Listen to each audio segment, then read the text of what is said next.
Hi, everybody. Welcome to the Sichas HaRan shir. Tonight, we're going to be doing Sikha number 62. So this piece has to do with the power of thought. And a main point to draw out of this is how people affect the world. Us, minute beings, can make a big difference in this large, expansive world. It's an amazing thing. So let's jump right in. We're going to read Sikha number 62. Let me just pull up the share screen.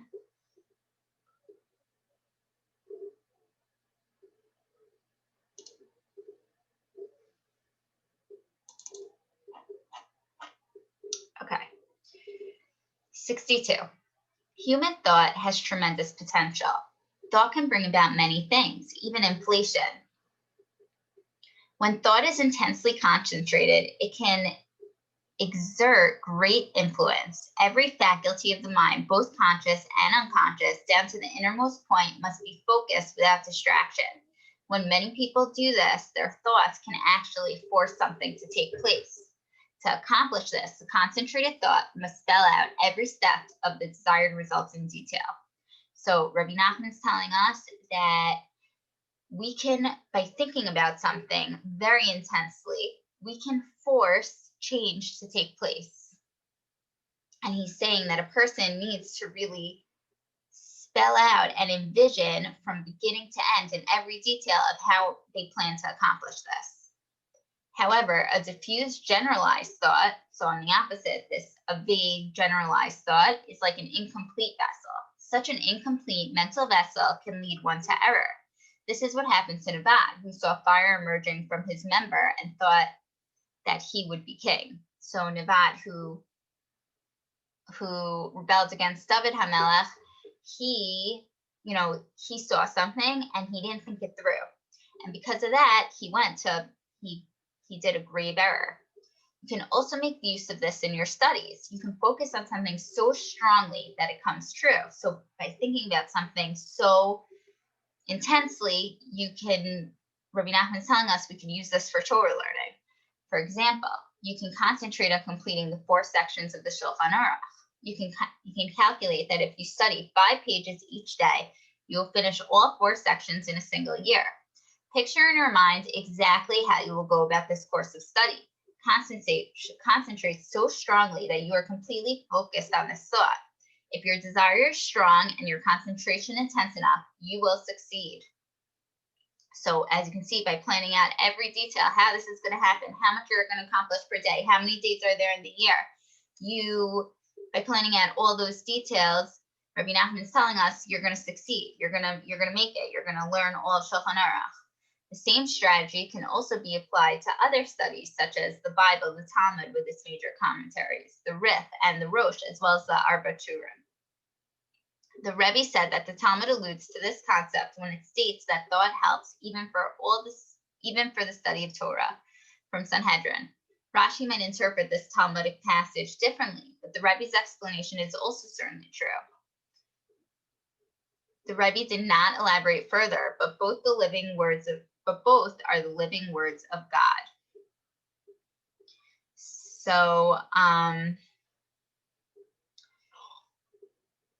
So just this last line over here, that thought helps even for the study of Torah. Just an interesting last line. Thought helps for everything, right? So I'm just going to recap this a little bit more, bring out a few more points. So Rabbi Nachman saying that humans have potential to change outcomes with thoughts.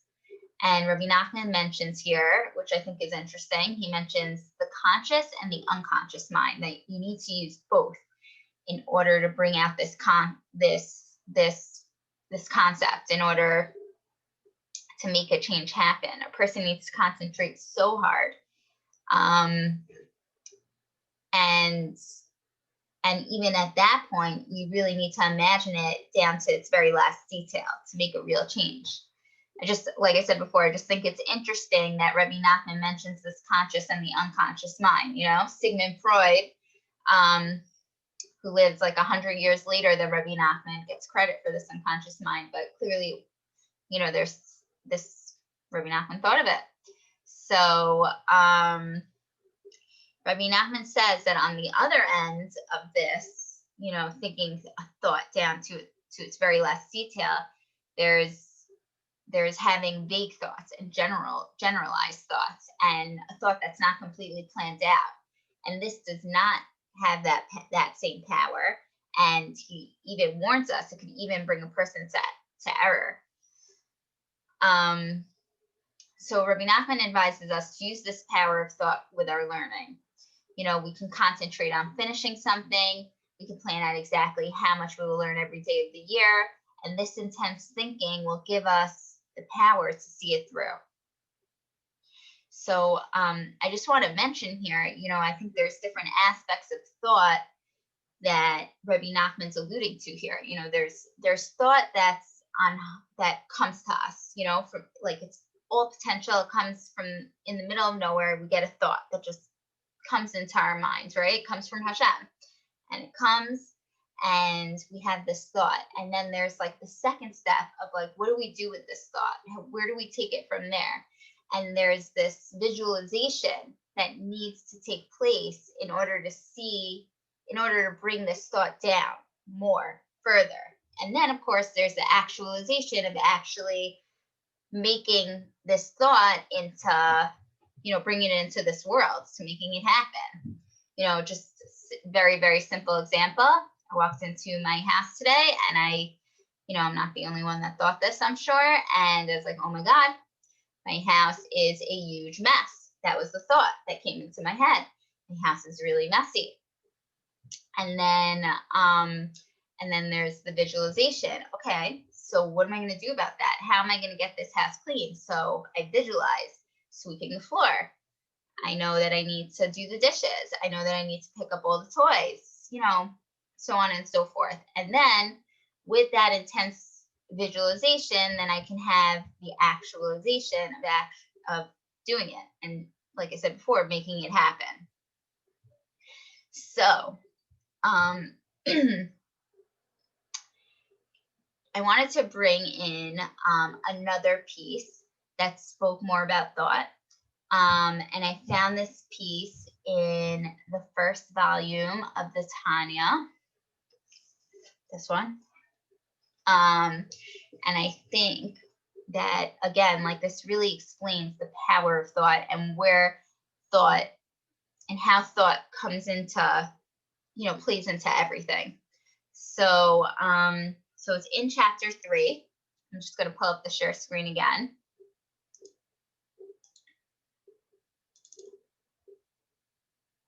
Okay, so I'm just going to read the translation. I'm not going to read the notes that are underneath it.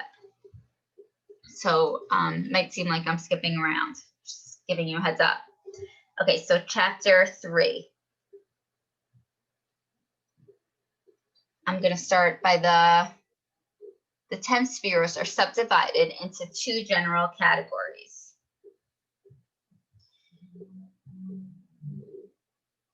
These 2 categories are the 3 mothers. 3 of these spheres are termed mothers, for they are the source and root of the other 7 spheres, as a mother is the source of her offspring, and 7 doubles. The 7 divine attributes called doubles, inasmuch as each of the emotional attributes manifests itself in a twofold manner, as shall presently be explained. So the Baal Tanya here is saying that there are 10 spheres, but they're really divided into 2 categories. And there are 2 categories, and one of them are the mothers.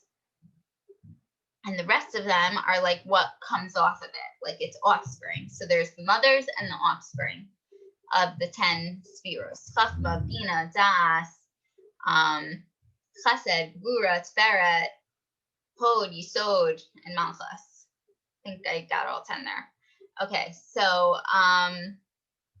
okay, here we go. Namely, Chachma, Bina, Chachma, which is wisdom, Bina, understanding, and Das, knowledge, are called the mothers. So these, wisdom, understanding, and knowledge are called the mothers. And then the 7 doubles, what comes out of it are the emotional attributes. known as the 7 days of creation, which the Baal Tanya said listed here, Chesed, Gvura, Tiferet, and so on. So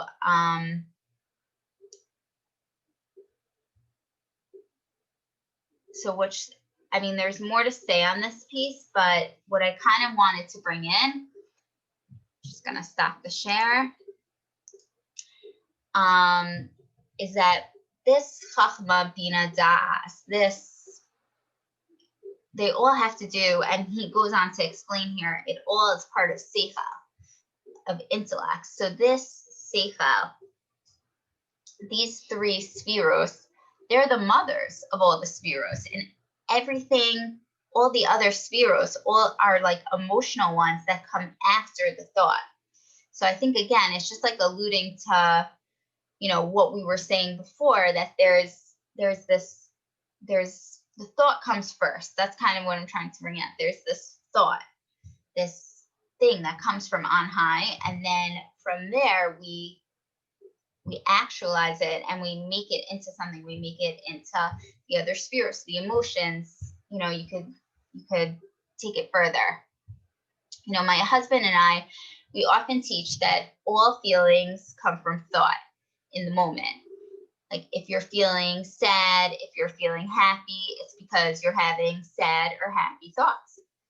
And it's, you know, just think about it. It's impossible for you to feel sad without having sad thinking. Just one does not go without the other. So I just, you know, I think it's just very important to understand this, because many times we think that our circumstances are causing sadness, but it's our thinking that's causing the sadness. You know, our feelings, our perceptions, our whole world begins and ends in our minds and in our thinking. Everything starts here. You know, just like the Baal Tanya says, that everything starts, you know, these are the mothers, the Chachma, Bina, and Das. That's the mother of thinking. That's the root. That's where it comes from. The more we're aware of that, I think the easier it is to take a step back while we are experiencing different emotions, happy, sad, whatever they are. You know, the more it's clear to us that the whole world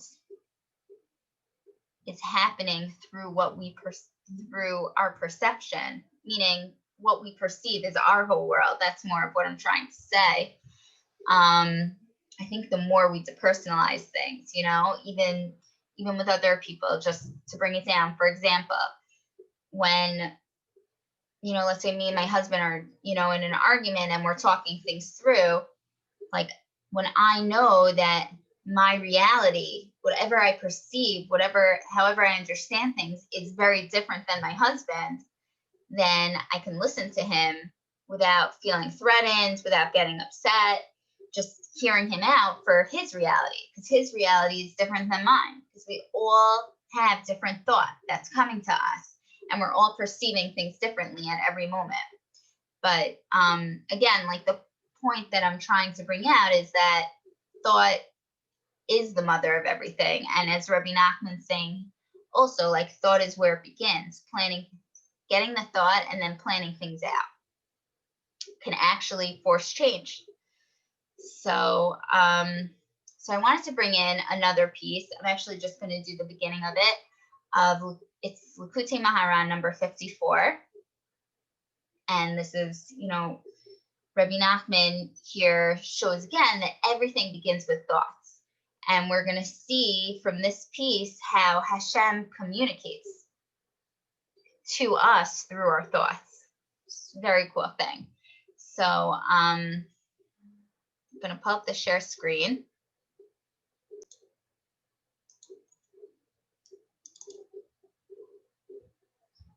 Okay, Lekutey Maharan 54. And I'm just going to start from here. A person must carefully guard his memory so that he does not fall into forgetfulness, the aspect of a demise of the heart. And the essence of memory is to be continually very mindful of the world to come. So Rabbi Nachman tells us that a person needs to guard his memory. He needs to, have mindfulness, pay attention. And what does he need to pay attention to? To pay attention to the tachlis, to pay attention to the purpose of this world, to remember Olam Haba, the world to come, that this world that we're living in now, Olam Hazeh, it's not the end all and be all, even though it feels like that way. The illusion is strong, but it's not it's not the point. It's just something it's just a test that we need to get through in order to get to this higher place in Olam Haba. One should never entertain the thought, God forbid, that there is only a single world. Through this, that he attaches his thought to the world to come, the unification of Hashem Elokai is achieved. So Rabbi Nachman is telling us that when we become attached to this world of Olam Haba in our thinking, then we're able to unify, we're able to sanctify, we're able to give kavod to the name Hashem Elokai. And he says, this is because Hashem Elokim is the aspect of the complete name, which is the aspect of the world to come, as is brought. Okay. A similar explanation appears in Sava de Mishpatim.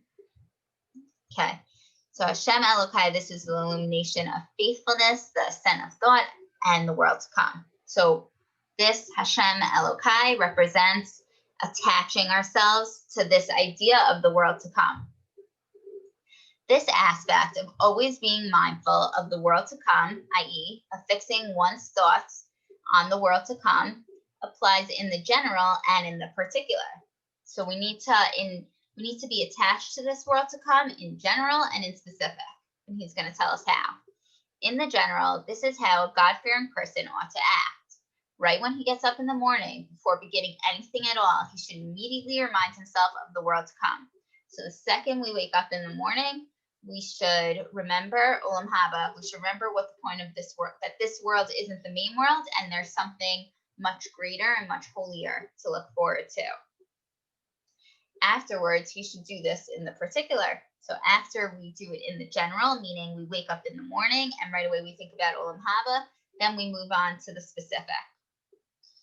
This entire world is an enclothing of the lower levels of holiness, i.e. the aspect of feet of holiness, as it is written in Yeshaya, and the earth is my footstool. Even though from the upper levels of holiness, there is likewise a manifestation in this world.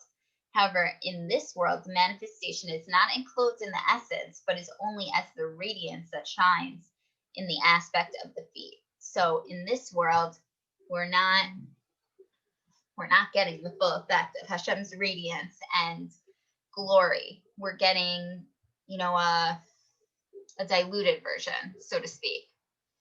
So each day, so Hashem's sending us stuff, but again, it's diluted. And now we're going to read more. Each day has in it thought, word, and deed. So I'll repeat that again. Every day, each day, has in it thought, word, and deed. The Holy One, blessed be He, contracts ad infinitum, His godliness, to the center point of the corporeal world, on which man stands. He arranges for him thought, word, and deed according to the particular day, and the particular person, and the particular place. And he encloses hints for him in his thought, word, and deed that he arranges for him in order to bring him closer to serving him. So we're here on this world. Man is walking on this world, and Hashem is sending down this thought, this word, this deed. And through this, we, as human beings, are supposed to find these hints, these messages, in order to bring us closer to serving Hashem. Therefore, a person has to rigorously immerse thought, word, and deed in this, and to expand his understanding. So we need to have more da'as, we need to have more knowledge, we need to have expansiveness.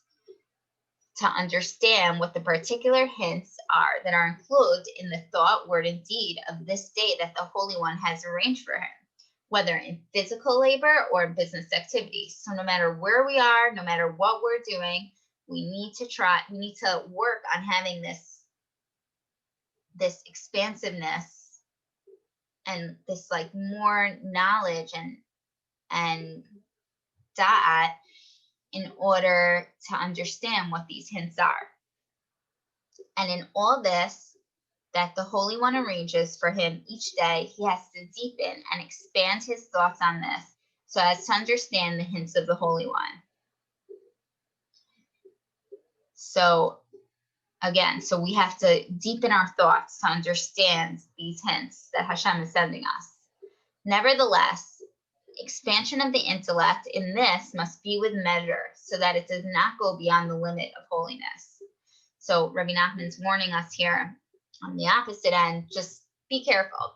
Yes, we need to expand our knowledge and try to figure out what Hashem is telling us at every moment, but like don't take it too far because it could go beyond the limit of holiness. He should expand his thought on this only commensurate with the capacity of his intellect. So likewise, he must not look into this beyond his level, because in that which is hidden from you, do not inquire. So whatever is beyond our level, we can't go above it. Like you can't understand what you don't understand. And from there, Rabbi Nachman's telling us, just be careful. We don't want to go like in areas that we're not supposed to be going to. So I'm going to stop the share here. I'm just going to recap it a little further and bring it out a little more. But basically, Rabbi Nachman's saying here that he begins that a person needs to guard his memory of the world to come. That we always have to remember our tachlis, what the point of us being here is for. Rabbi Nachman tells us right away that in the morning we need to mention it, and throughout the day we need to be mindful of this. And by doing this, we give this kavod to this name of Hashem Elokai. We unify it. So again, so how do we be mindful of it throughout the day, mindful of Olam Haba, mindful of our tachlis throughout the day and all the craziness that happens? So Rabbi Nachman tells us that each day Hashem bestows upon us thought, word, and deed. Every day in this world, Hashem is sending thought, word, and deed. And every day he's changing it. And at every moment, basically. And at every moment he's changing it, because every person and every place and everything's different here. And there's so many different versions of things. So Hashem is always changing this, but again, like all this work is in order to put hints for man to remember to come close to Hashem. It's an amazing thing. So we have to try to discern what these hints are. We have to try and figure it out. We have to expand our consciousness and expand our thoughts and our thinking to understand this thought, word, and deed that's described. Rabbi Nachman says like a person needs to concentrate on what these hints are, and we need to put our minds to it. And this is how we can remember our tachlis, by paying attention to what Hashem sends us in this thought, word, and deed that was mentioned earlier. Just a side point, and then I want to bring out, in the hustle and the bustle of life, it really is hard to do this. I shake thinking of all the hints that I miss, but just personally, like always when I have real time to think, when even when I'm on vacation or in a long car ride, or like many times I'll come up with great ideas and I'll have more understanding to things, but it's only when my mind's really calm. So I guess, again, this is why he quoted us, and he actually mentions it later in this piece also, like it's so important, because the hints come from the quietness. Okay, but Rabbi Nachman is saying here, he's saying like through your regular day. So this is kind of the comfort, I guess, through the regular day, through going to work, through, taking care of your family, through the hustle and bustle of life, as I mentioned before, you can focus on the hints. The hints are there. So I think that's a very interesting point also, because I think so many of us wonder, like Hashem, what do you want from me? What could I do? Like, how do I become better? What's needed? And Hashem's saying, just like, do what you do. Keep up your regular schedule, whatever that is, but open your eyes. Just wake up and smell the roses and see the hints that I'm sending you at every moment. These thoughts that are coming to us at every moment.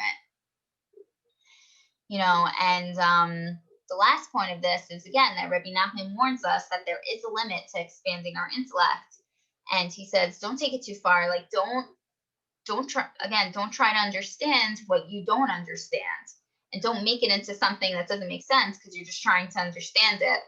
Kind of similar to the last year that we gave about, overreaching, Sichas 61, about overreaching and then making a mistake. So I saw in a footnote that it said, like, Rav Chaim Kramer gives an example. When a leaf falls on you, don't sit there for an hour thinking, why did the leaf fall on me? Just, there are a lot of things that are way beyond our intellect. We can't understand everything that happens here, and we can't understand every hint and every message. But these pieces about thoughts, I just personally love, because it reminds me again about the expansiveness of the world. And I know I say this a lot in the shiurim that I give, but I love this striking relationship that we have in this world, and how by connecting to Hashem, we can change this world. It's so mind-boggling and humbling how, like, just us little people we could do anything. So, Hashem, he's just, again, like, he's just orchestrating everything in order for us just to connect to him. He's sending down constantly this thought, word, and deed, just, again, in order for us to get the hints and move on up. It's an amazing, amazing thing. So I just want to end by giving us all a bracha that we should be able to interpret all the hints. We should be able to have good thoughts and have good visualization of how to make those dreams and thoughts and missions and, like, all these things that we know are so important come true. And,